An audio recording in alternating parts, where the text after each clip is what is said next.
David Cesarani, or Cesarani, Italian pronunciation. David will be speaking today. The title of the lecture is Muslims Are Not Jews, Comparing Islamophobia and Antisemitism in Britain and Europe. David is a professor of history at Royal Holloway College at the University of London. He oversees the AHRC Fund, which is Jewish Philanthropy and Social Development in Europe. He's also he's overseeing the fund and collaborative doctoral award held with the Jewish Museum to conduct research into involvement in Jews in the entertainment industry in Britain over the past 150 years. He's been an advisor to the Home Office on Holocaust Memorial Day, which I think is connected to your subject today, and is a trustee of the Holocaust Memorial Day Trust. He supervises doctoral students at his college. He's been a member of the British delegation to the International Task Force on Intergovernmental Cooperation on Holocaust Education, Remembrance and Research. He served on the advisory board for the Imperial War Museum's permanent Holocaust exhibit. And he has an OBE for service to Holocaust education and advising the government with regard to the establishment of the Holocaust Memorial Day. So it's really a tremendous honor to have you here today, and welcome. Well, it's an honor for me to be here. It's always been an ambition of mine to visit Yale University, to lecture, to speak here. And it's a particular privilege to be a speaker in a very distinguished program that Charles Small has organized as part of a very important initiative. I don't think I need to really underline the importance of this project to this audience. Now,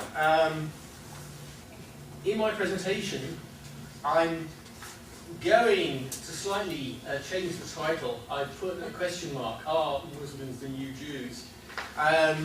Because I thought in some ways it was giving too much away, although you may already have figured out how I'm going to answer the question.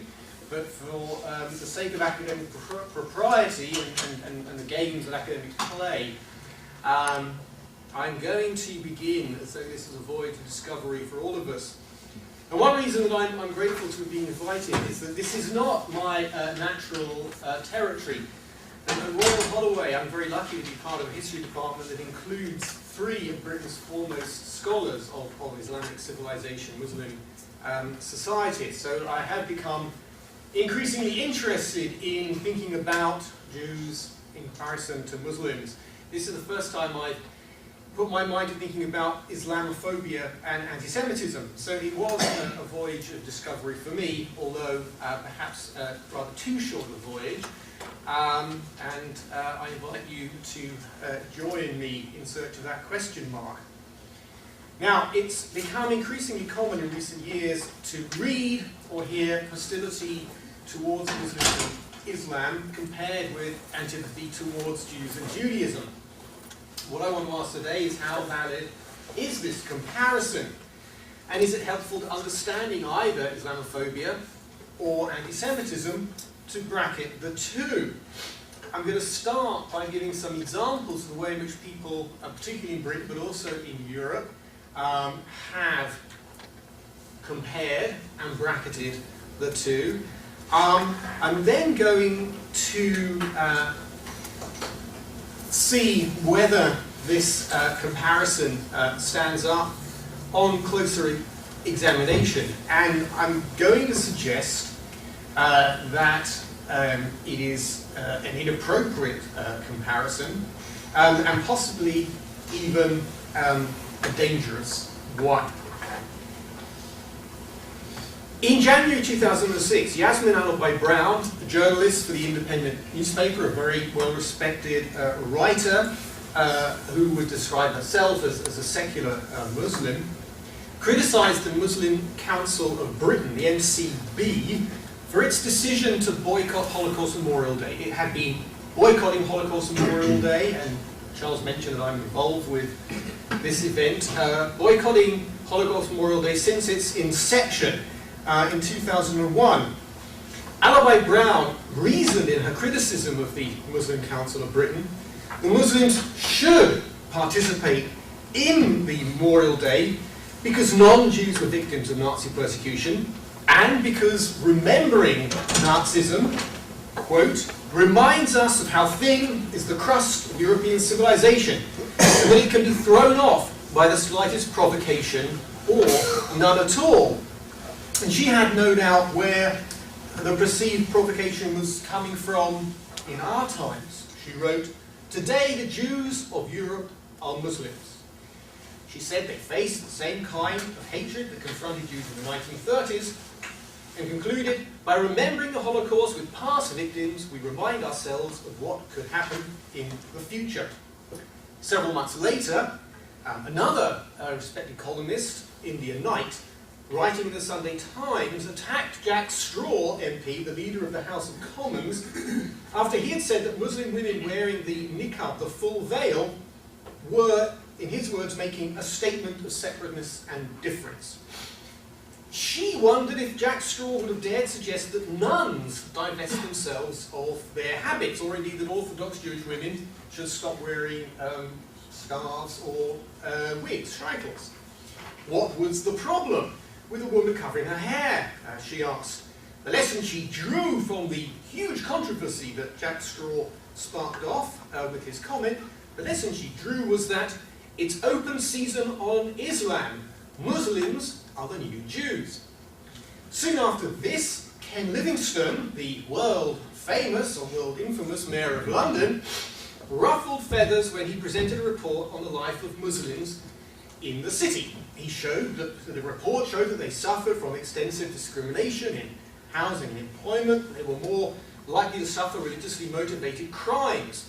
At the press conference where the report was launched, Livingstone also condemned the way Muslims are portrayed in the media, especially in connection with the war on terror.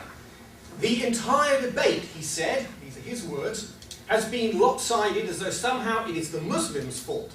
That echoes Hitler and Goebbels and all the others who said it was the Jews' fault. The president of the Muslim Council of Britain, Dr. Abdul Muhammad Bari, was present at the press conference where this report was presented, and at first he appeared to distance himself from Ken Livingstone's remarks. But the following month, when he was addressing a meeting of MPs, Dr. Bari made exactly the same point. He criticised government ministers for, in his words, unfairly targeting Muslims in the context of the war of terror, and he asked rhetorically, his words, what is the degree of xenophobia that tipped Germany in the 1930s towards a murderous ethnic and cultural racism? When he was asked by journalists to comment on the implicit comparison, Dr. Bari said, we know what happened in Germany, and we have to be on guard against entire communities being demonized due to the actions of a minority. A few months later, a similar claim was made by Dr. Mohammed Nassim, the chairman of the Birmingham Central Mosque, one of the largest and oldest mosques in the country, after several Muslims were arrested by the police in Birmingham in connection with an alleged terrorist plot. He told the press that Britain was becoming a police state and compared the police raids to the persecution of the Jews in Nazi Germany.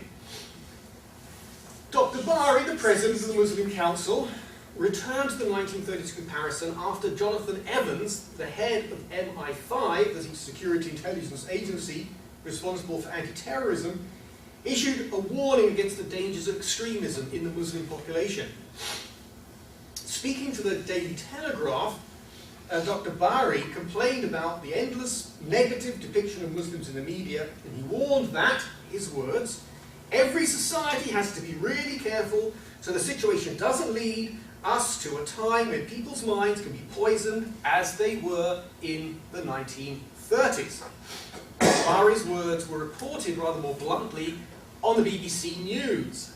A headline in the BBC proclaimed that the head of the Muslim Council of Britain had warned the UK must avoid becoming like Nazi Germany.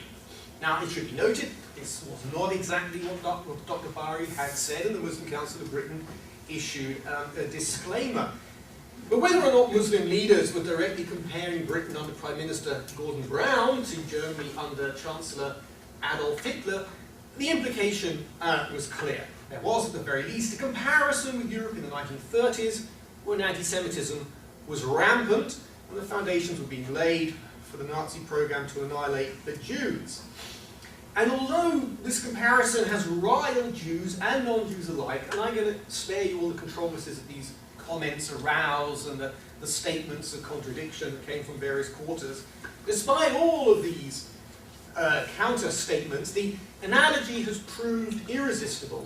It keeps on being made. One of the most recent instances was a press release from the Muslim Public Affairs Committee of the UK on Christmas Day 2007 on its website, when it published a report about a fatal attack on an Asian man in Bolton, which police suspected was racially motivated. The report was simply headlined, "We are truly the new Jews." So, that is an example of this comparison that's being made in Britain. Let me now turn to Europe. And I'd like to begin with Günter Grass. In the wake of the 9/11 attacks, a Nobel Prize-winning novelist warned that the climate of hostility towards Muslims in Germany threatened to trigger a second Kristallnacht. Indeed, the comparison between Islamophobia and antisemitism and the assertion that they are more or less equivalent has become almost doctrinaire within the European Union and other European intergovernmental organizations responsible for monitoring and combating racism. In early 2002, the European Union, EU, Monitoring Centre on Racism and Xenophobia, the EUMC, called on its national focal points, its reporting groups, to report on the year-long upsurge of attacks on Jewish communities across Europe. The data was analysed and introduced by Werner Bergmann and Julian Wetzel of the Centre for the Study of Antisemitism, the Technical University of Berlin, a very well-respected institution. Bergmann and Wetzel concluded that the attacks were committed, in their words, above all, either by right-wing extremists or radical Islamists or young Muslims, mostly of Arab descent. The report connected the actions of young Muslims to events in the Middle East, particularly the Al-Aqsa Intifada and the Israeli response to it. Bergmann and Wetzel concluded that, I quote from their report, which was not published, I'll come to that in a moment, "In our opinion, one cannot deny that there exists a close link between the increase of anti-Semitism and the escalation of the Middle East conflict, whereas factors which usually determine the frequency of anti-Semitic incidents in the respective countries, such as the strength and degree of mobilization of extremist far-right parties and groups can generate, have not played the decisive role in the reporting period." However, the EUMC, the Monitoring Commission, declined to publish the report on the grounds that the methodology was suspect. Instead, it commissioned Alexander Pollock, a respected academic of Vienna University, who was also the EUMC Manager of Research, to provide a critical appraisal of the data. The revised report was finally released in 2004. It stated that contrary to the shift in public perception, this was the wording used, the shift in public perception that the typical perpetrator from the extreme right-wing skinhead type had moved to the perception of a disaffected young Muslim, the country-by-country reports, quote, suggest a more complex picture than that, thus differentiating the public perception, which Bergmann and Wetzel reported, from what was really going on, which Pollock believed was illustrated by a more critical appraisal of the data. And the revised report concluded that while there was a correlation between events in the Middle East and spikes in anti-Jewish activity, due to the unreliability of reporting mechanisms, quote, it is problematic to make general statements with regard to the perpetrators of anti-Semitic acts. Now, the alleged suppression of the report and the release of a revised and mildly critical report that commented, as I've just suggested, indicated on the data of the first one, led to a great deal of criticism, particularly here in America. The ADL claimed that the conclusions of the original EU MC report were suppressed because it pointed the finger at the left and at Muslim communities. And this accusation was uncomfortable because the EUMC, a body of the European Union, was heavily invested in the belief that prejudice against Muslims and anti-Jewish feeling are subjects of a generic racism. If anti-Semitism emanated from Muslim quarters, this would suggest it could hardly be identical to Islamophobia. Yet the belief in their equivalence underpinned the European Commission's major project in 2002-2003. This is a project called The Fight Against Anti-Semitism and Islamophobia, Bringing Communities Together. During one of the roundtable discussions with the vehicle for this initiative, Robert Purkis, the chair of the EU MC Management Board, said, as you can see, our conceptions of European identity are significant drivers of anti-Semitism and Islamophobia. One of the similarities between anti-Semitism and Islamophobia is the historical relationship to a Europe perceived as exclusively Christian. Jews have, of course, suffered the most unspeakable crimes by European Christians, but it is true that all other religions, including Judaism and Islam, have been excised from the prevailing understanding of Europe's identity as Christian and white. Both Islam and Judaism have long served as Europe's other, as a symbol for a distinct culture and religion and ethnicity.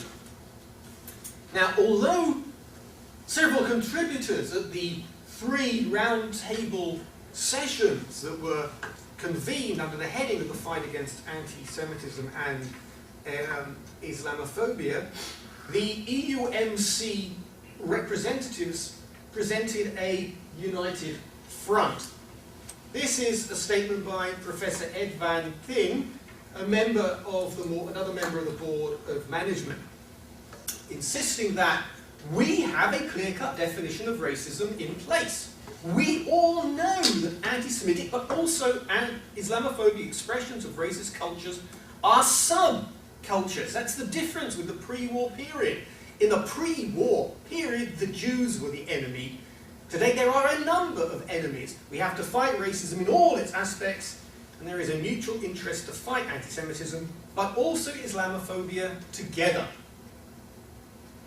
So you can see how the Europeans' prime body for monitoring racism, anti-Semitism, attacks on Muslim communities, and formulating ways of combating them is wedded to the idea, in essence, of an equivalence between the two, and that they must be fought jointly. In his public pronouncements on anti-Semitism since 2002, the European Union has consistently enfolded anti-Semitism within the more generic categories of racism and xenophobia. On the 15th of June 2006, for example, the European Parliament passed a resolution condemning the increase of racist and xenophobic violence in Europe, which noted inter alia, amongst other things, the rise in anti-Jewish attacks. The resolution also noted recommendations to establish mechanisms to monitor and combat anti-Semitism, but went on to call on member states to launch campaigns to promote cultural diversity and lead the fight against racism and other forms of intolerance. The same conflation is apparent in the statements and initiatives of the Council of Europe, acting through the European Commission Against Racism and Intolerance, ECRI. You'll have to forgive all of these acronyms and initials, but I've only got 45 minutes and it makes it a bit quicker. In March 2005, ECRI adopted a report on racist, anti-Semitic and xenophobic discourse in the political sphere. According to the report, this is a press release from ECRI talking about its own report, which is somehow the easiest way of finding what the report said. According to the report, immigrants and refugees, especially those from Muslim countries, are the primary targets of politicians exploiting feelings of insecurity in an increasingly complex and multicultural world. It goes on. ECRI considers this increased use of racist, anti-Semitic and xenophobic language and ideas in political life to be a worrying development. So there again you've got an example of how a leading European body packages the two things together. The Organization for Security and Cooperation in Europe, OSCE, consistently packages anti-Semitism or condemnations of anti-Semitism in with condemnations of racism and xenophobia. As a result of lobbying by Jewish NGOs, including American organizations, alarmed by the surge in anti-Jewish incidents across Europe, in December 2002, the Council of Ministers of the OSCE passed a resolution, here it is, reaffirming its concern about the manifestations of aggressive nationalism, racism, chauvinism, xenophobia, anti-Semitism, and violent, pardon the spelling mistake, extremism wherever they may occur. And went on to decree a meeting to discuss anti-Semitism explicitly. And to be fair, there have been a number of important meetings convened under the auspices of the OSCE to look specifically at anti-Semitism, convening various experts together, although very often the resolutions and public statements by the OSCE don't quite reflect this. For example, a second conference dedicated to anti-Semitism led to the so-called Berlin Declaration against all acts motivated by anti-Semitism or other forms of religious or racial hatred, and calling on participating states to take requisite counter-measures.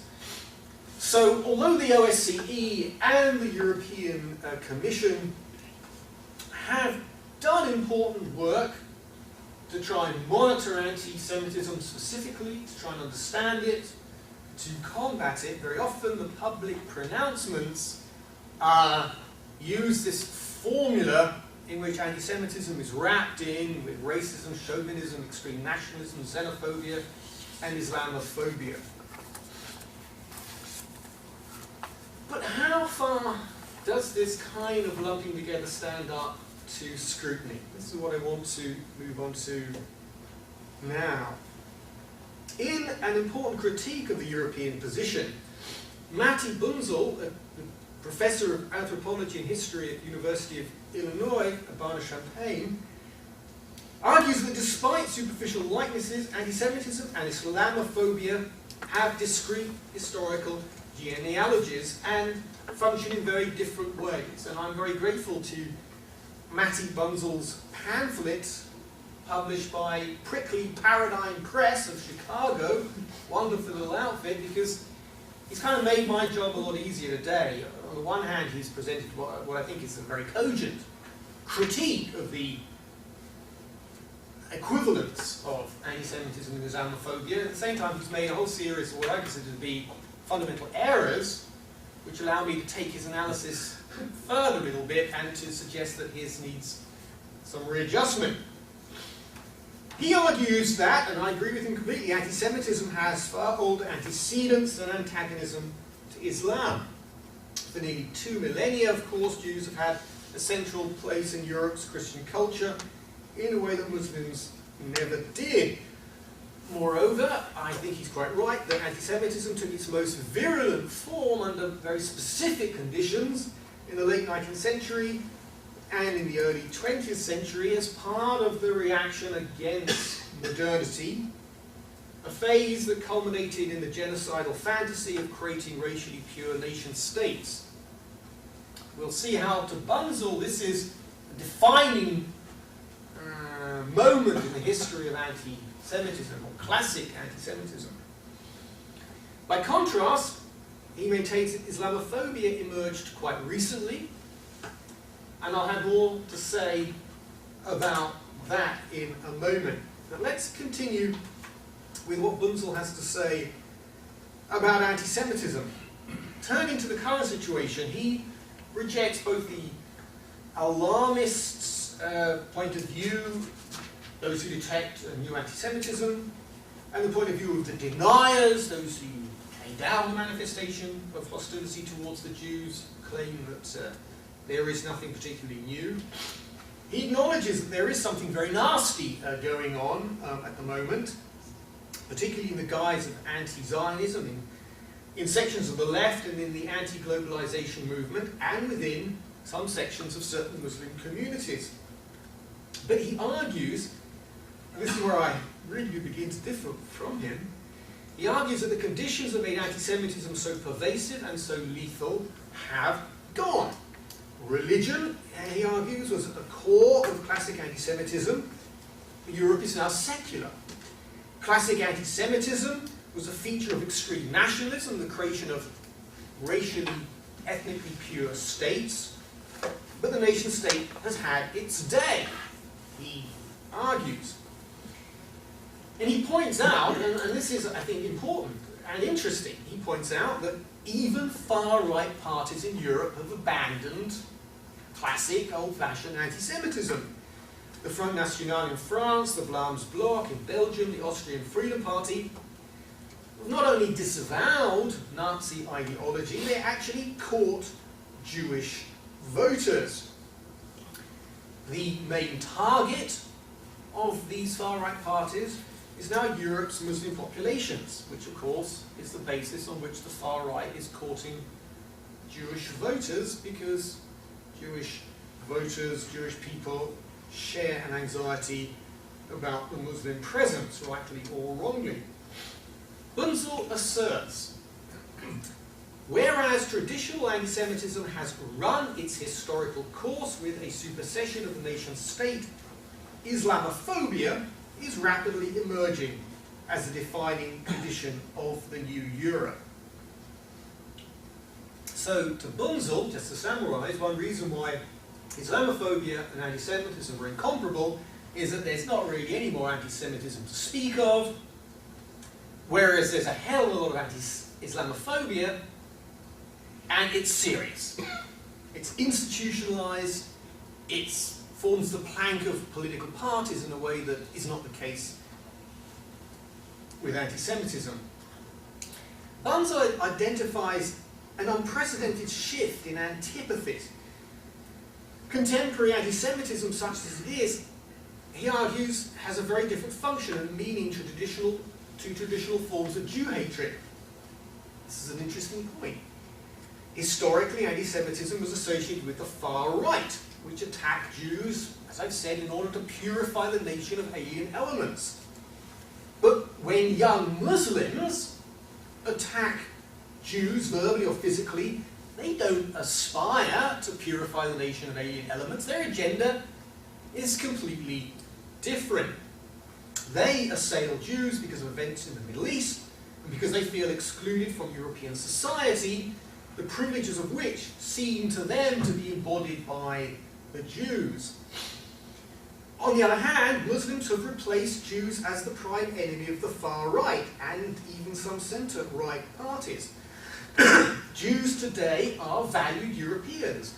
Many European political leaders speak about Jews as the archetypal Europeans, the oldest, the best Europeans, whereas Muslims are the target of immigration controls and security measures. And of course, one of the main defining features for many European politicians is the exclusion of Europe, of Turkey, from EU membership. So let me again summarize this section.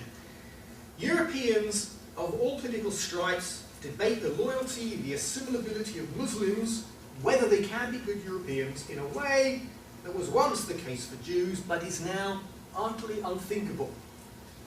Indeed, the protection of Jews and memorialization of the Holocaust have become defining features of the European unity, of the European Union and European identity, whereas the blandishments against Muslims and their social exclusion has become, in a way, another badge of Europe.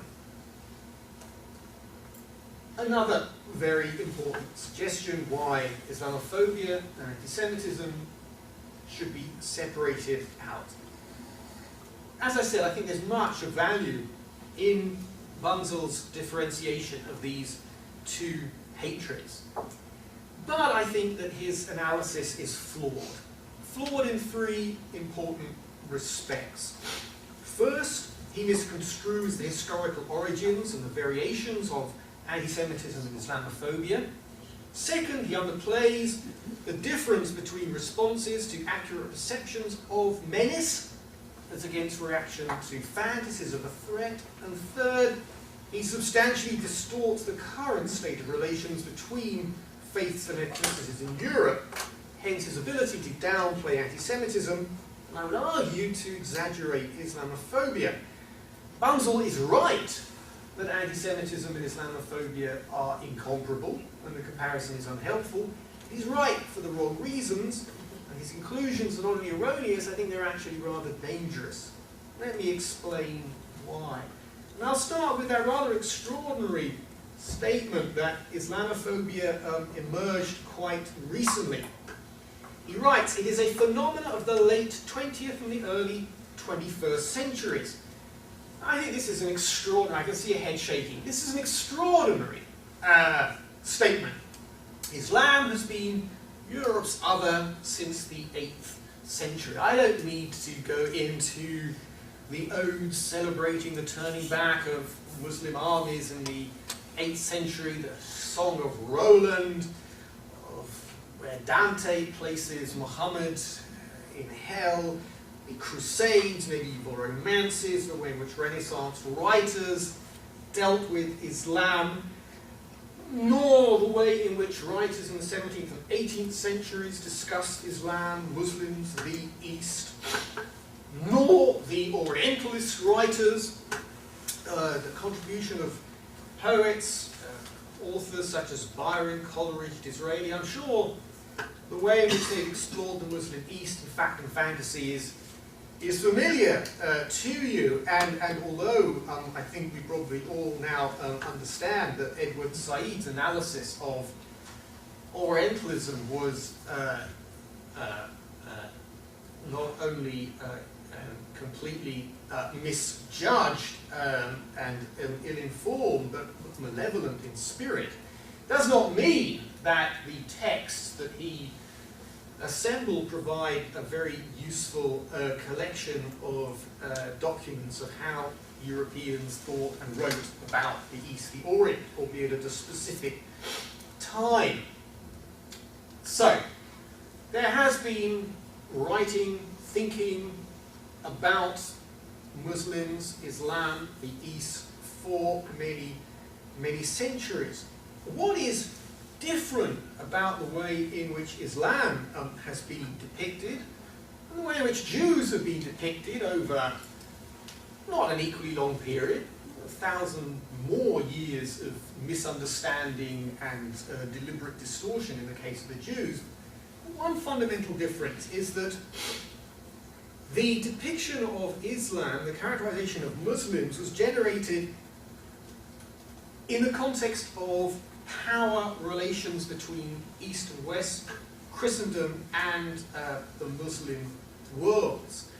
Edward Said focused on a period when Muslim societies were economically prostrate, when they were militarily weak, vulnerable to penetration by European interests that eventually led to invasion and colonial domination. But over the previous centuries, the boot had been on the other foot. Europeans were afraid of Muslim imperialism, colonialism, and conversion. The great scholar of Islam and Muslim societies, Fred Halliday, writes, with the Ottoman advances of the 15th and 16th centuries, a further chapter of anti-Muslimism on top of that written during the Crusades was written. One can indeed suggest that it was this experience above all which shaped European attitudes. Now, of course, European states also traded with Muslim powers. They enjoyed diplomatic relations with them, even during the period of Ottoman advances when Europeans went in fear of Muslim powers. The irony of that is that Europeans looked on the societies of the Muslim world with respect and with awe. Their cities seem more beautiful, more cosmopolitan, more efficient than the European counterparts. And for much of the 17th and 18th centuries, when Europe was being torn apart by religious wars, civil strife, Muslim civilization was enviously stable and tolerant. In other words, the depiction of Muslims and of Islam took place within a very different power relationship to that prevailing at a time when Europeans thought about, depicted Jews. I don't need to go into any further detail. I think I would just mention one book that I found particularly illuminating in this respect, and that is Linda Colley's book, Captives, Britain Empire and the World, 1600 to 1850. I mention this book partly because Linda Colley taught me when I was at Cambridge. I'm very glad to see Paul Hyman, who taught me while I was at Columbia a couple of years after that. But also because Linda Colley held a chair in this university, and Paul Hyman holds a chair here now. So I just want to mention Linda Colley's book, Captives, because it's part of the book is a wonderful exploration of the captive narratives that were written by Europeans who came back from mainly North Africa, having been captured by so-called Barbary pirates in the 17th and 18th centuries. These captive narratives were extremely popular. They were rather like slave narratives in North America in the middle of the 19th century. They were very widely read, they had tremendous impact. And what they do, partly, is speak of the vulnerability of Europeans in the face of Islam and Muslim power. The awesome power, the strength of Muslim societies, their military strength, and also the lure of their culture and civilizations. Many captives converted or were tempted to convert. This leads me to two very important points. First of all, that of course Said is completely wrong in arguing, claiming that Orientalism, a depiction of Islam and the East, was generated purely in a period of European imperialism and dominance over Islamic societies. He's wrong about that. He's also, but also that European popular culture was pervaded with stereotypes of fear of Islam, of Muslims being a source of terror. Linda Colley writes that by the late 18th century, North African Islamic society stood for tyranny, brutality, poverty, and loss of freedom.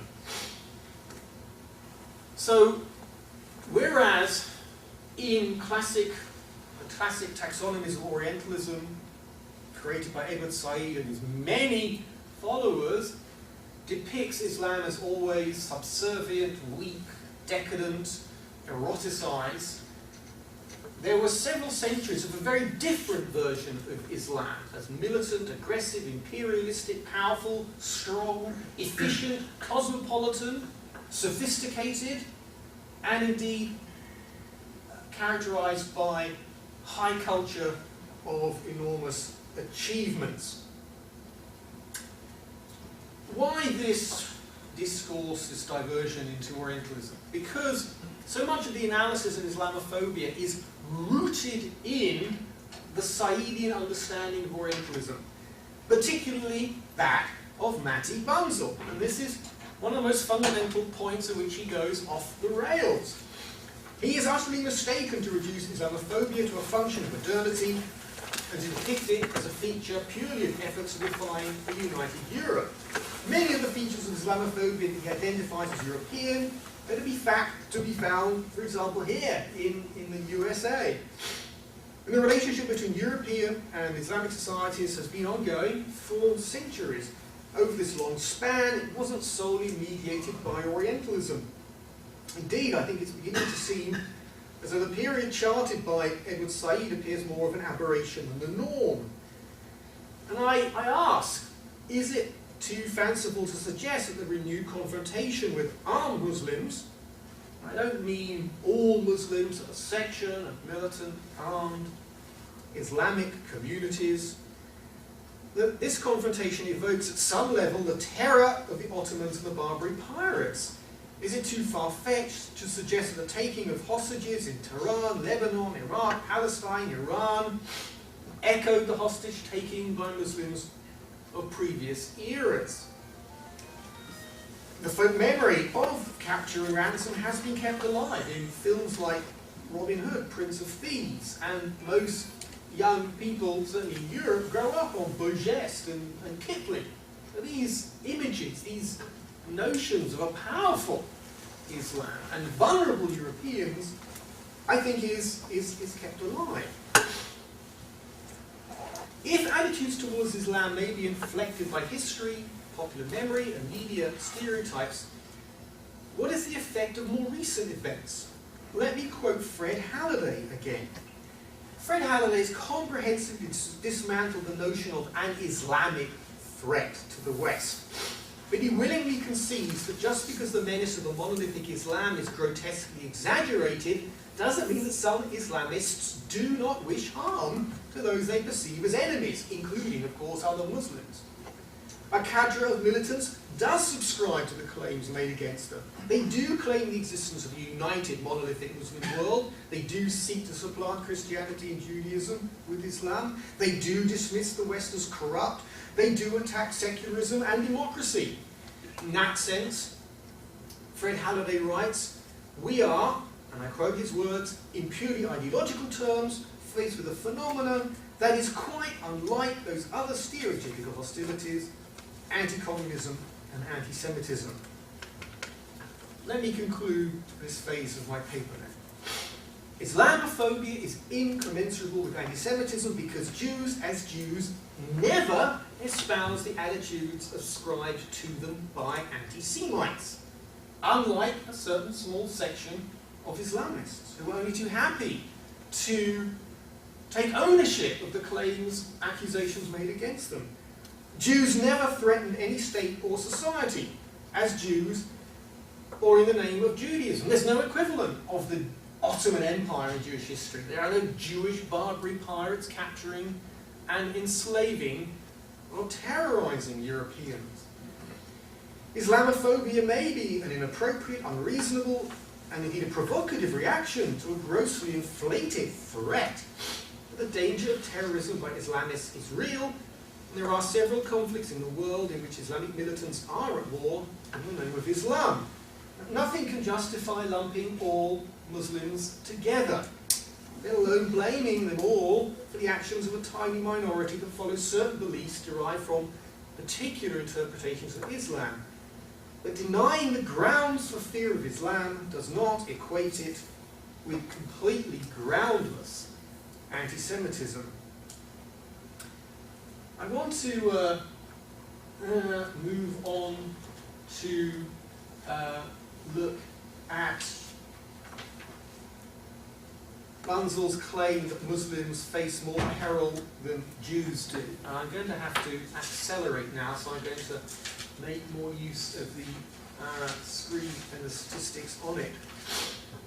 There's no doubt that there is a mass of polling data that indicates that there is hostility to Muslims in various guises and under many headings. One of the most important, impressive collations of this data for the UK, covering the years 1988 to 2006, is by Clive Field. I reference it at the top there because if you want to follow it up, if you're interested in this sort of thing, it really is an extraordinary collection of data. Field has revealed that there appears to be an increasing perception that Muslims in Britain are slow to integrate into mainstream society, feel only a qualified sense of patriotism, and are prone to espouse anti-Western values that lead many to condone so-called Islamic terrorism. Just look at some of the headlines. 2003, 75% of polled Britons saw Islam as a significant threat. 2005, 46% saw them as a threat to democracy. 20% only had negative views of Islam, but 60% favoured security measures being focused on Muslims. 80% backed the deportation of foreign imams who expressed sympathy with terrorism. Moving on to 2006, and I don't need to, I haven't got time to speak about the background, the different things that occurred, 9/11, invasion of Afghanistan, the Second Iraq War, the bombings in Madrid and in London. The cumulative effect of all of these events was to ratchet up the degree of antipathy, anxiety felt by British people towards Muslims. And until you get to these quite extraordinary figures, 70% believe that Muslims need to do more to integrate. And ironically, given these statistics, 51% of British saw Muslims as intolerant. Perhaps it's a case of the pot calling the kettle black. But the statistics are pretty impressive, and I would say pretty alarming. And I don't want to give the impression, I don't want to allow anyone to walk out of this room thinking that I believe Islamophobia does not exist and that it is insignificant. I found Clive Field's statistics absolutely chilling, and I would not want to be a Muslim in Britain today. Some of you may know that there is a historical echo in what I've just said, but I'm not going to go into it, particularly not in this context. However, Field observes that Islamic views in Britain would appear easily to outstrip anti-Semitic sentiments in terms of frequency, more than double the size of the hardcore intensity and overtness. So Field argues that Islamophobia is bad, and it's a lot worse than anti-Semitism. Is it? Is it? Does what Field has got to say, on the basis of much less exhaustive research, I should say, because studying anti-Semitism is not his thing, are we justified in seeing Islamophobia as much more serious? Well, if we move on to another EUMC survey, we discover something quite extraordinary. This is the country-by-country analysis by the EUMC into manifestations of Islamophobia in the European Union after 9/11. I find this equally extraordinary. I'll highlight some of the things that I find most interesting. Austria, violent physical attacks, very, very rare. Finland, few identifiable changes in acts of aggression. France, a rise in everyday tension. Germany, physical attacks quite rare. Greece, no direct physical or personal verbal attacks. National feelings split equally between anti-Americanism and anti-Muslim attitudes. Ireland, little reaction to the events of September 11. Italy, a lack of any reprisals against Muslims. Netherlands, verbal abuse, hostile treatment were the most prevalent. Portugal, the overall picture was one of reconciliation between Muslims and non-Muslims. Spain, no incidents. Sweden, some violent incidents. UK, a significant rise in attacks on Muslims. Now, just at the moment when emotions are running their highest, and you would most expect an outburst of pogrom-like rage of the kind predicted by Günter Grass, there were, in the words of the EUMC report, quote, relatively low levels of physical violence across Europe. And indeed, where the violence did occur, notably in the Netherlands, Spain, Sweden, and the UK, it tended to strike at all visible ethnic minorities and to be an accentuation of pre-existing xenophobia anti-asylum seeker feeling specifically. So extraordinarily enough, 9/11 didn't seem to have the effect that you would have expected on Islamophobia. Now the report does point to a rise in instances of arson, attacks on buildings and sacred places, and above all, a torrent of negative, frequently stereotypical comment in the media. But this literally failed to catch fire. And across Europe, hardly any frontline politicians said a word against Islam. The only exception to that was the notoriously untactful then Italian Prime Minister Silvio Berlusconi, who famously said that Western culture is superior to Muslim culture, although very soon afterwards he was backtracking and apologising. What actually happened after 9/11 was that, yes, governments put in place many tough security measures that targeted Muslim populations, but they also put into place a huge range of measures to protect Muslim populations. In Britain, this culminated in the passage of the Racial and Religious Hatred Act 2006, a law to criminalise the incitement to hatred on the grounds of religious belief, specifically intended to plug a gap in the race relations legislation. A bill that had to be forced through Parliament in the teeth of bitter opposition from a wide coalition of groups. I don't need to say anything in this place and before this audience about what was happening contemporaneously in the case of anti-Jewish feeling. I'm sure you've heard enough. My friend, colleague Shlomo Lapin was here some time ago talking about events in Britain. Familiar with the spikes of anti-Semitism in relation to attacks in the Middle East, the nature of these anti-Semitic manifestations across Europe. And I should just mention the last report by the Community Security Trust in Britain for 2007 showed that although there had been a fall-off in anti-Jewish attacks, they were still the highest they've been since 1989, and worryingly, in 2007, there were no triggers. There was nothing going on in the Middle East to have caused a spike. It appears as though these levels of anti-Semitism have settled.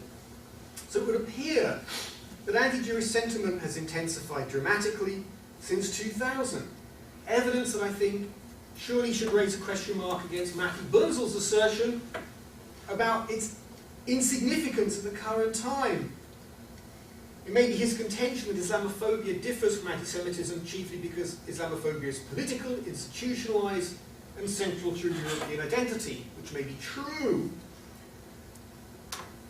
But the data that you're familiar with in anti-Semitism, rather than confirming the normalization of the Jewish presence in Europe, I would suggest indicates a normalization of Jew hatred and acceptance, mainly because of Zionism and Israel. This is what Jews must expect to live with.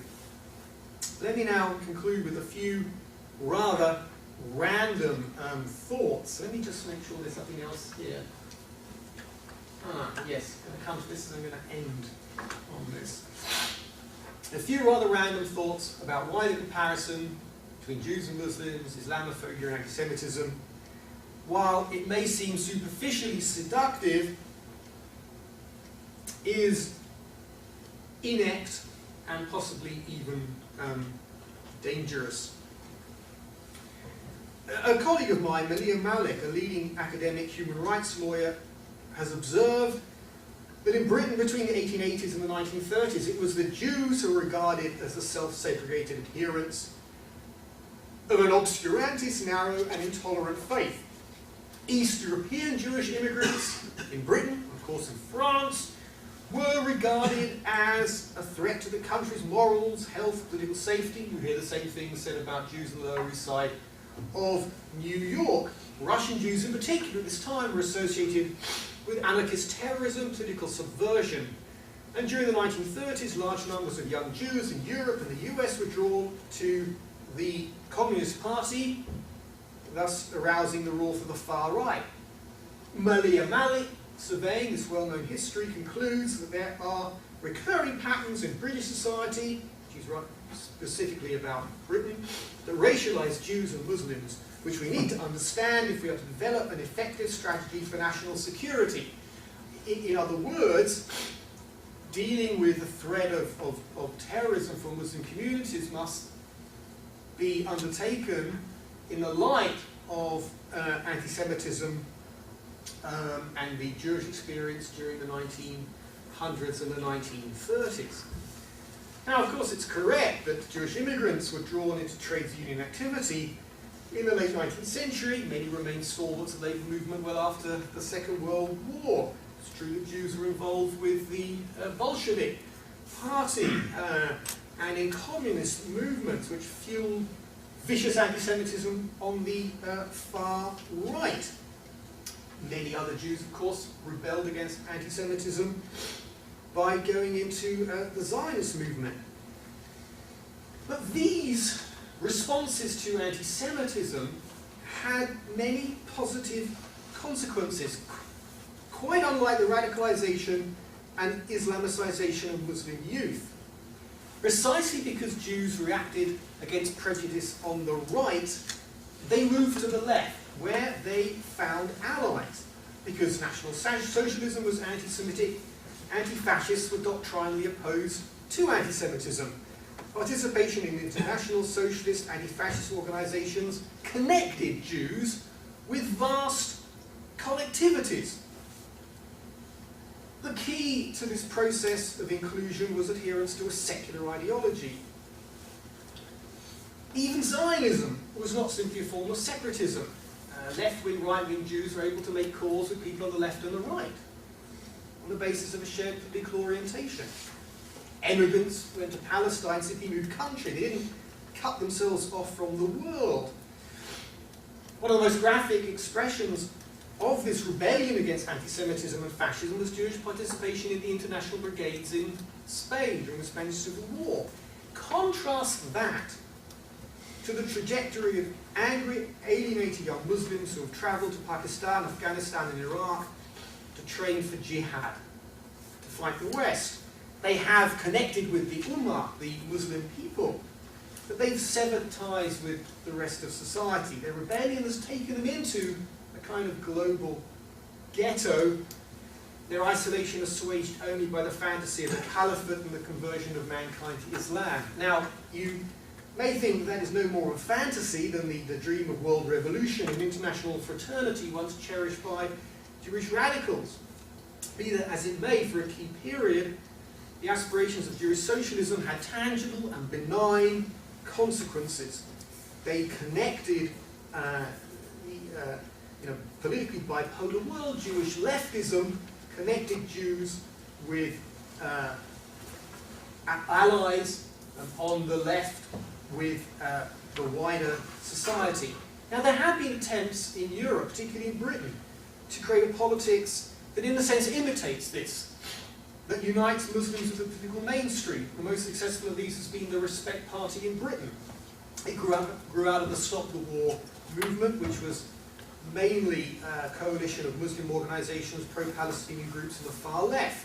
The Socialist Workers' Party provided the core, and precisely because of that it's now fallen apart. The Socialist Workers' Party don't want to lead a party that's identified as Muslim, and its main champion, the MP George Galloway, doesn't want to be part of a party that's led by the Socialist Workers. So it's now fallen apart, and the fate of that party, I think, exemplifies the difference between the Jewish and the Muslim experiences. And now finally, because I've gone way over time and you're exhausted and some of you may want to ask a few questions, one last point. Muslims definitely do experience poverty, social exclusion and disempowerment in Europe in a way that Jewish immigrants once did. But Jewish immigrants had no homeland. They were never associated with powerful sovereign entity.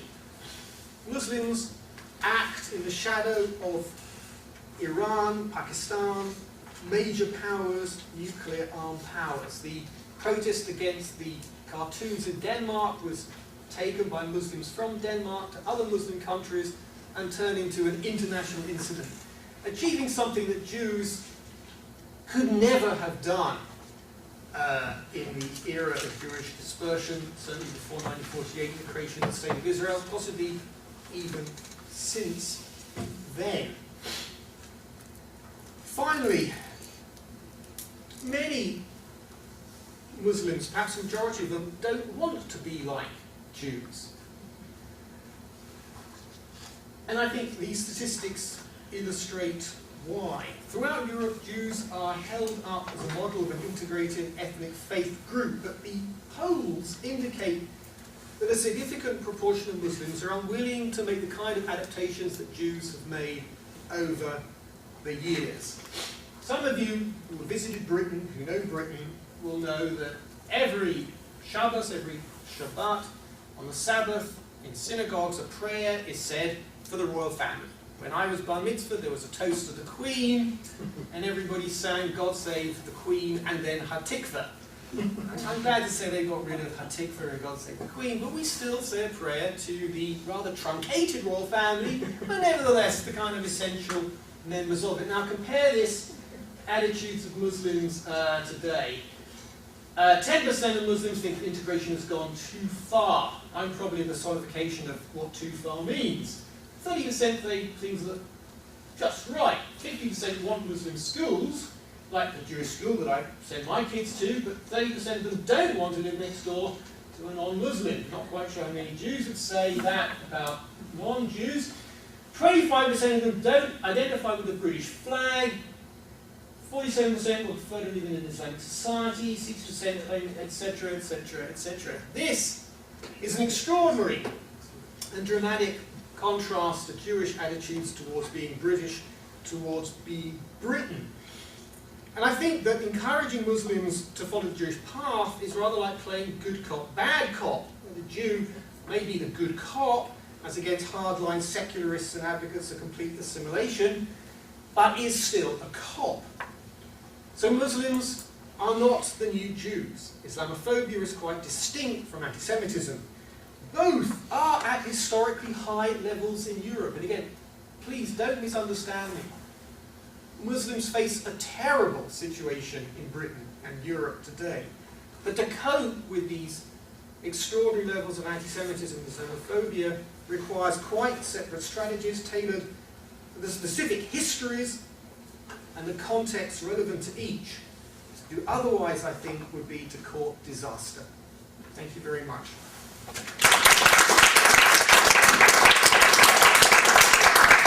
Thank you. So we have some time for Q&A.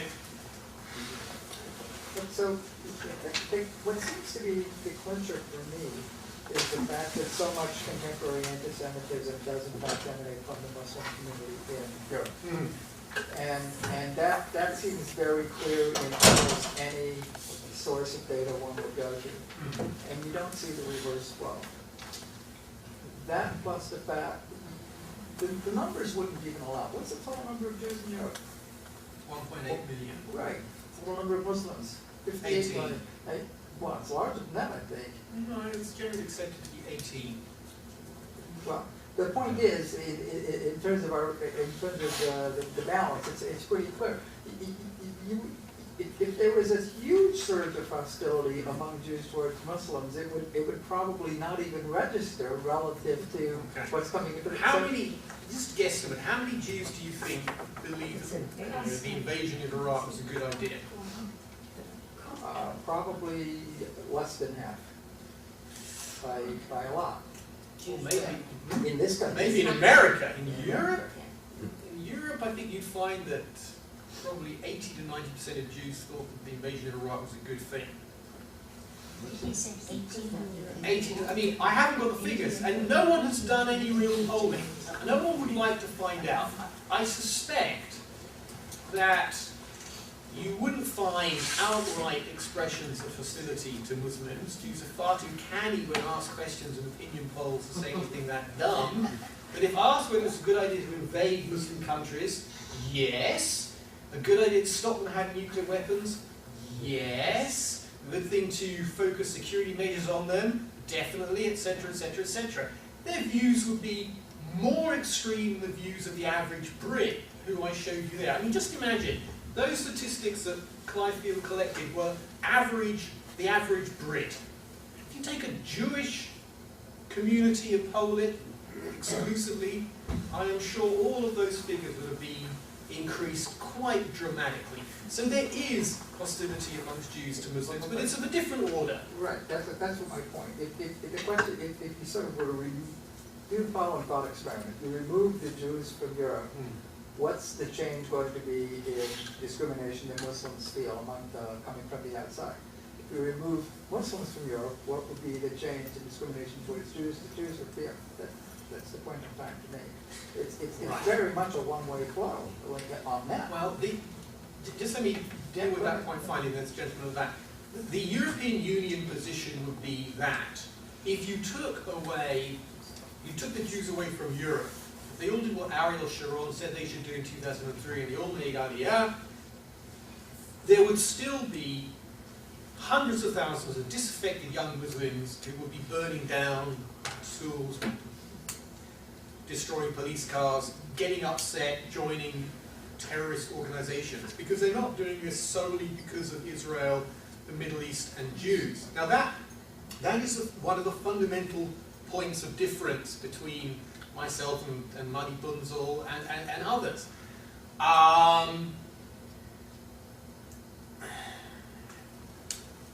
There is a great debate, and Professor Heimer will know this, in France, about the extent to which the uprisings of Muslim youth over the last few years in the suburbs, Paris and other cities, was a kind of an intifada, or whether it was anti-Jewish or anti-Zionist, whether these just disaffected young Muslims. I think attitudes towards Israel, the Middle East, to Jews is absolutely fundamental. I mean, we all know about the young Ilan Khalami, the kid who was kidnapped by Muslims and murdered in France. I think it was 2005. They didn't kidnap just anybody. They kidnapped a Jew of North African descent.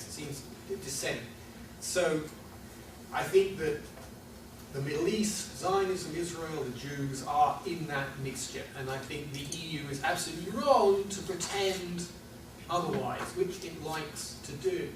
But having said that, I do think that the degree of social exclusion and prejudice against Muslims and their sense of being fed up and the dark propaganda they are being fed all the time, and the stuff they're getting from satellite TV, would still be enough to create an enormous amount of turbulence within Muslim communities in European countries. So I'm kind of somewhere in between the two. The gentleman at the back, and then this lady here. Okay, you put up two sets of numbers that interested me. One were the numbers from Clive Field, which you called chilling, and then at the very end you had another set of numbers which were describing attitudes in the Muslim community. Yeah. And you sort of treated them as unrelated. What I'm thinking is, if you accept the second set of numbers as true in the Muslim community, that 86% would only fight to defend Muslim interests, and that 30% want to live under Sharia, and 47% would prefer to live in an Islamic country, then the second set, the set of numbers that Clive Field is calling Islamophobia, I think become more understandable, because the question is, what is the logical progressive response to a group of people that don't want to be integrated into the country? Wouldn't one of those things be to believe they should do more to want to be integrated? And if you put the word some in rather than all Muslims, then I think a lot of and polls obviously are a very imprecise measure. If you take the word some and put it in there, a lot of those are very defensible positions. It seems to me that if you're going to be talking about Islamophobia, you need a better operationalization of the concept. You need to be able to say, well, what represents a reasonable response to the attitudes that are present in the Muslim community, and what represents bigotry? And that some of that in those numbers seems to be bigotry, some of it seems not to be. And I don't see in the concept of Islamophobia, the way I hear it being advanced, a very clear differentiation between the two. I was wondering if you could comment on that. Okay, well, I think you're making two separate, unrelated both very interesting points. First of all, the data, the second set of figures, also comes from Clive Field, and he is astute enough to have made exactly the point that you've made, which is that, gee, if this is what Muslims think, then it's kind of no surprise that the average Brit on the street is worried. And Clive Field is coming at this from a very kind of sympathetic point of view.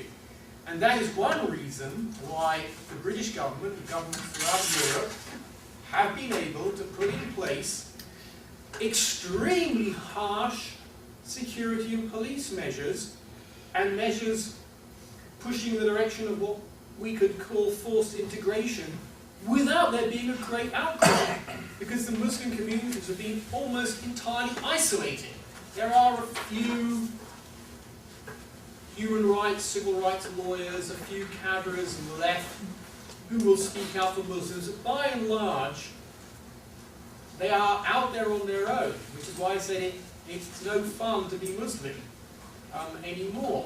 Governments read those statistics and they think, we're certainly not going to lose votes getting tough on Muslims, except in those areas where there are large Muslim electorates, which is significant, but only for a relatively small number of MPs. So you're quite right. The second point, what is the difference between bigotry and a kind of reasonable dislike or fear of Muslims? Which is rather like saying that a definition of anti-Semitism is disliking Jews more than is necessary, or, yeah. Well, you know, I didn't get into the definitions of anti-Semitism and Islamophobia, partly because I find that it's a pretty sterile discussion. And also because it always gives me a headache, because it is fearsomely complicated. Is Islamophobia a form of racism? Well, quite a lot of hatred of Islam doesn't differentiate between adherents of Islam who are white and those who are black or brown or whatever. Whereas there is quite a lot of dislike of Islam that is principled from secular humanists and liberals who don't like the precepts of Islam, who would go to the stake to defend people of other ethnicity. Frankly, you know, if we wanted to spend several very dull hours here, we could probably come together on some definition of Islamophobia and some definition of anti-Semitism, but really, we've all got better things to do with our time, and it's a case of, you know, what is a duck? Well, if it waddles and quacks, it's probably a duck. I mean, what we've seen there, this is, you know, it's probably Islamophobia and anti-Semitism. You know, what's the difference between bigotry and reasonable prejudices? If it's just all or some Muslims, if the kind of these statements are made against all Muslims, the problem is that all Muslims are going to believe more or less in some or most or the tenets of Islam. And you have got people out there, like Chris Hitchens, who hates all religions, and was, you know, Islam in particular, I would say, at the moment. Now, can you hate Islam and not be Islamophobic? It's principled, it's not bigoted. He's probably read the Quran once or twice, a few coffees, and made up his mind about it. Does that make for an informed judgment? Or is it bigotry?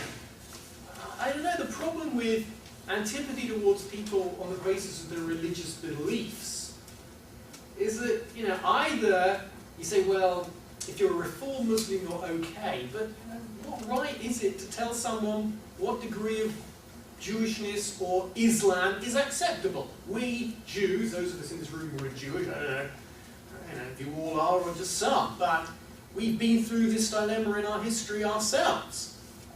And what makes dealing with Islamophobia, I think, particularly uncomfortable for many Jewish people is that the demands for integration, the demands for adaptation, are precisely the kind of things that were said to our parents, grandparents, great-grandparents, and we now wouldn't put up with that kind of stuff, so why should we think it's okay for Muslims? We would regard the argument that you can wear the veil, the hijab, but not the niqab, as being no one's business. You know, if our Jewish grandmothers wanted to wear the shaitel or just a scarf, fine. What right has someone now got to say you can have the scarf but not the shaitel, a tichel but only a certain size. And that is what is being said to Muslims.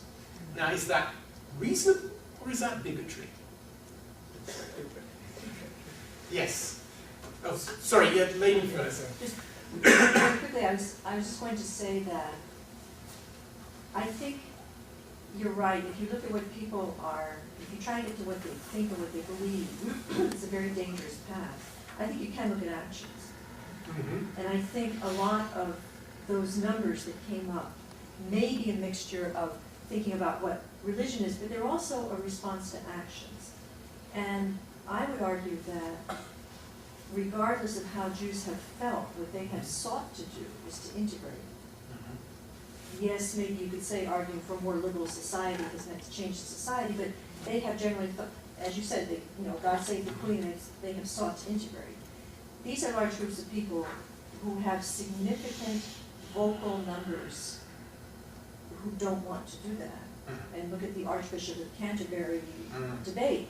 It's not, your points about the police refer to violent Islam, radical Islam. They don't refer to non-violent radical Islam, which I think is a bigger danger. And if, I know from talking to your average American here, the very thought that we could be like the UK and have departments that would agree to pay social benefits to polygamous arrangements, that makes people explode.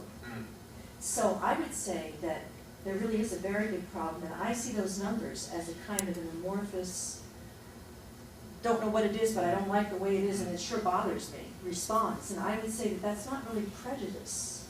And I would also finish my own diatribe by saying, if you look at the numbers that voted for Sarkozy, when people were given a chance to pick a mainstream candidate who at least expressed in public the fact that he thought there was some kind of problem, as opposed to everybody else refusing, very few political leaders even acknowledging this problem for years, that's where you got the Le Pen numbers. Those are people I said, well, nobody else is going to say this is a problem. So it's very hard, I think, for any public opinion polling to capture that, because it hasn't been aerated. Wasn't Sarkozy the Minister of Interior? He was leading Yes. the show against the youth That's burning right. Paris at the same time. So But he's the only mainstream politician who said, look, we got a problem. Instead of, oh no, we don't have a problem, which is what, when I lived in Europe a number of years ago, there was any politician who suggested that there was a problem with these unassimilated immigrants with very different goals was a racist of the far right and who was cast into outer darkness. Well, have you got a related point to make to that one? Or? somehow, okay. This gentleman, yes, please. I'm going to talk about the fact that I view the Islamophobia very focused on the Middle East. And when you say that people in Europe would say, Jews in Europe would say, yes, go ahead with Iraq, they're going to think about Israel. That's why they're for Iraq. That's probably why they want to attack Iran. And the British are very concerned about immigration from Pakistan and India and maybe elsewhere. So it's very localized. And you're not talking about the Muslims in Indonesia, Muslims in India, Muslims in Malaysia, and so on, who are not localized in the same way. I mean, I know there are some radical elements in Indonesia as well, but in general, it's not the same situation. So I think you're generalizing about Islamophobia unduly, in my opinion. The second point I'd make is a half a point.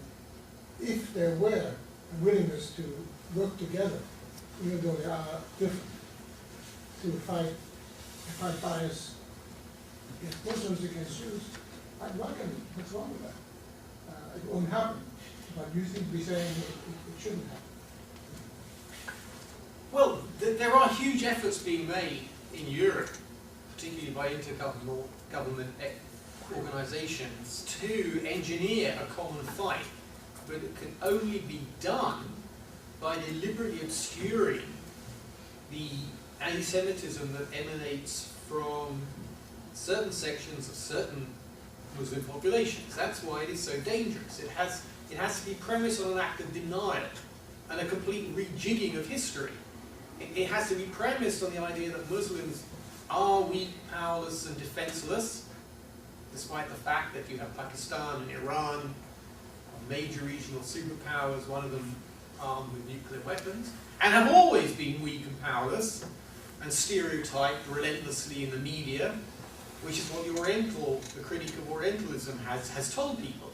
And practically every single study on Islamophobia that you look at in Britain begins by reciting the stereotyping of Islam identified by Said and his followers. It's almost impossible, and this touches on what the lady here was saying, it's almost impossible to get people to think that there may be a fear of Muslims and Islam, no matter how exaggerated and wrongly generalized, because it reflects a real threat which has historic echoes. See, there was a great mockery in Europe when George Bush spoke about a crusade. That was dumb, it wasn't very helpful language. It upset lots of Muslims and non-Muslims. But it was an accurate, conscious or unconscious, I don't know, evocation of a previous conflict, which was perfectly valid. It was not very helpful if you were trying to organize a war and have on your side moderate Muslims. It was stupid. But it did speak to a folk memory in this country and around the world. I mean, there's the famous Marine songs from the halls of Montezuma to the shores of Tripoli. You know, the US Marines stormed ashore to fight the Barbary pirates in 1832 or whatever the hell it was.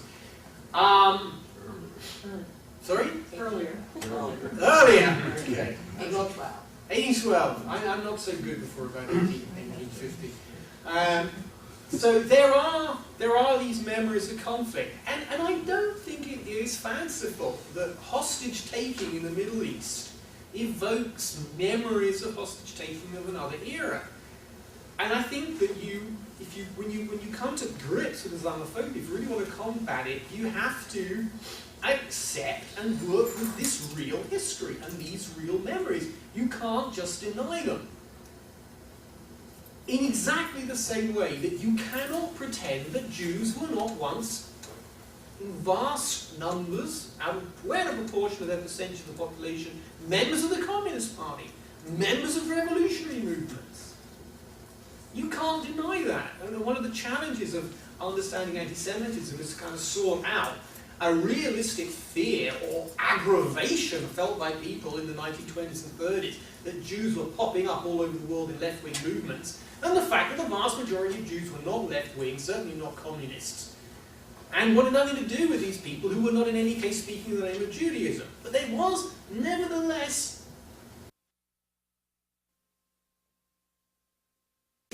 There's a question here that Yes. I I have actually two quick and then we'll ask questions. you a question. One is referring to George W. Bush, right after 9/11. The first thing he said was that this is going to be a crusade, using the term crusade. And this leads us to the whole thing from way back, the view of Islam or whatever. I'm quite sure George Bush never thought of the crusades per se and whatever.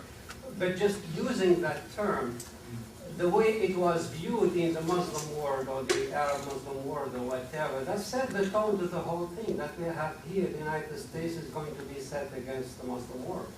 This is just one remark.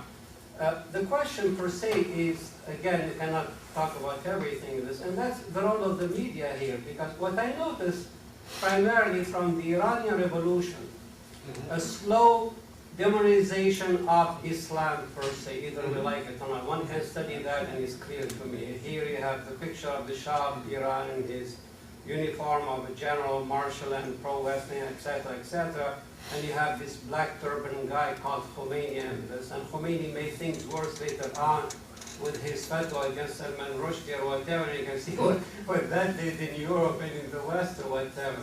And it seems to me, you have that, and then later on, 9/11 and everything has made things worse, obviously. So slowly here, when you have the average Western person, he may know you personally as a Muslim, it's fine or this and that, but offhand, just mention Islam or Muslims, that's it, they are bad, they are evil, they are whatever. And it seems to me here that the media played the role slowly into developing this imagery that we like to tone up, let's face it. I mean, when Khomeini was there, the United States was more than happy to have Iraq beat the heck out of Iran if they could, whatever. You see, stop it right there early enough before it spreads. We did that. We failed, but we did it.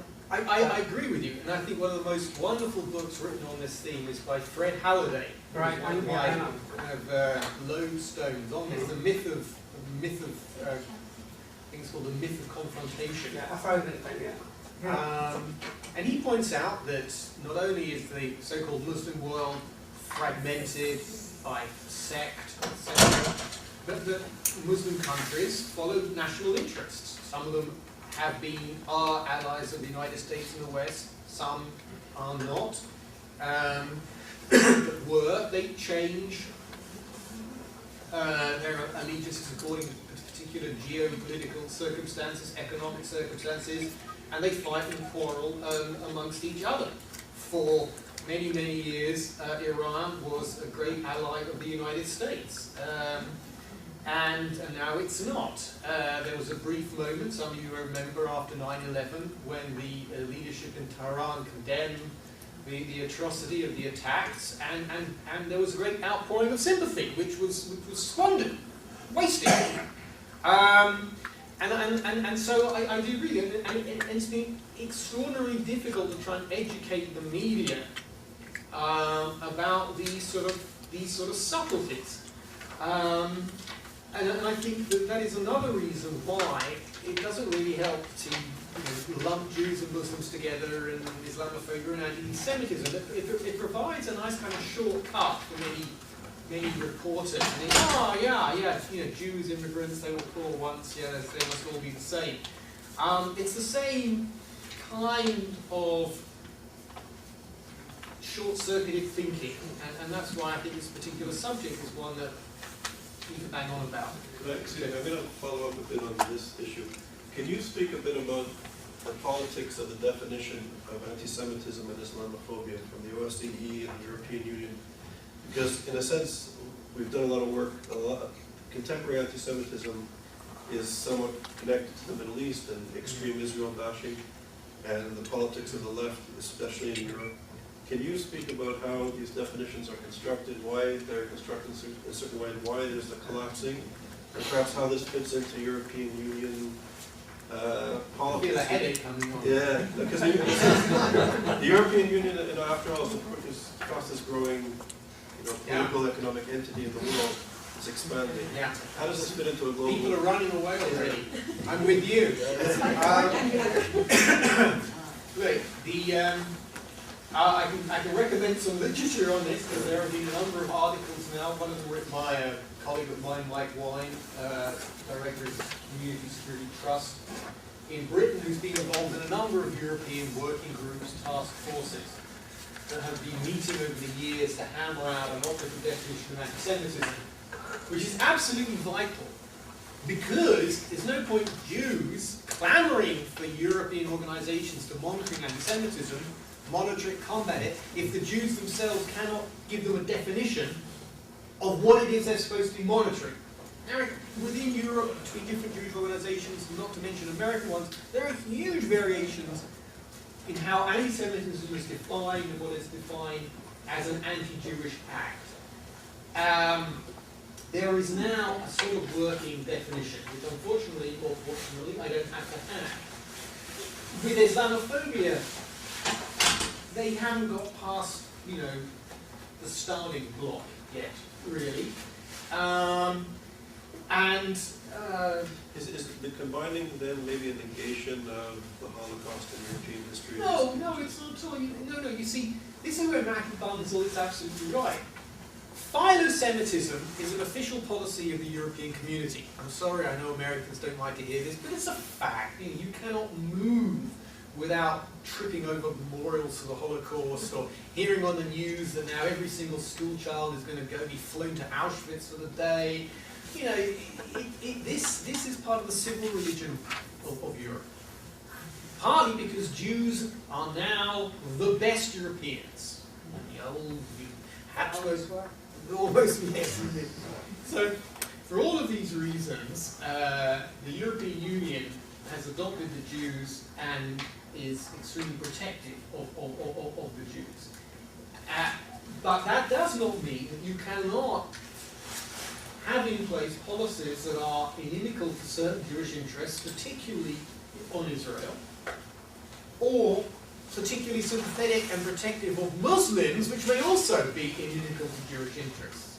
You can think these things and do these things simultaneously with organizations as hugely ramified and bureaucratized as the EU, where the left arm doesn't even know where the right arm is, let alone what it's doing. Indeed, you see. It's very easy. You can have one policy statement coming out one day, completely contradicting a policy statement made another day, and no one will notice for several years. And I think that's one reason why you get these long chains. We're against anti-Semitism, racism, homophobia, xenophobia, Mormonism, ageism. Well, we're against everything. We won't unpack that and define what our policies are in case they actually do clash, but we can pass these airy resolutions and have a Memorial Day or a day of action and feel really good. That's what these intergovernmental institutions are very, very good at doing. How it plays out on ground level, well, that is another matter. And there, I think, you find very significant differences. The fact is, when I return to the UK, I will pass through immigration controls without any problem. If I had a dark skin, or if I was a woman wearing a hijab, it would not be so easy. Because the guys and the women behind those counters are told, just look a bit more carefully, ask a few more questions. Last question. Is that unreasonable? Many people think that Islamophobia is the real reason that Turkey has not been admitted into the EU. Yeah. And do you think that that will only exacerbate the situation within Europe, within Europe's Muslims? Yeah. And what do you think will be the effect on Muslims within Turkey, which goes to one of your early points about warning us about lumping all Muslims? This is really, really fascinating question. And I went to a seminar about this in Haifa. And if you're Israeli or pro-Israel, you really want Turkey to be in the EU. Partly because Turkey is secretly one of Israel's best friends. And secondly, if they could admit Israel, then they could admit, and Cyprus. It's hard to find a good reason for keeping Israel out. So once the Judeo-Christian bastion is broken down by the admission of a Muslim state, well then, heck. Secular Muslims. Well, yeah. So much. So that's one reason why I personally think admitting Turkey into the EU is a terrifically good idea. Also because, the policy of governments in Ankara vacillates. The moment there is, kind of notice it that much, there is a so-called Islamist party in power. And they're modifying a little bit of, the laws regarding wearing of the hijab. But the fact is that it is still a very strongly pro-Western state. And I don't see that changing particularly for lots of reasons. I think the admission of Turkey would undercut a huge number of the arguments that young Muslims claim in different countries gives them grounds for feeling excluded. How can you possibly feel excluded if the EU includes a Muslim country? So I think that it is terribly important also for undercutting the argument of certain Islamists within European countries. And I think Turkey actually does provide pretty much the best model for change and reform within the Muslim world, certainly within the European sphere. If we want Muslims to be anything, being like Turks is probably the best thing that we could, Turkish Muslims I should say, the best that we could aspire to. On that note, next week, Patrick Dial is coming from Paris, and we're going back to the LC building next Thursday.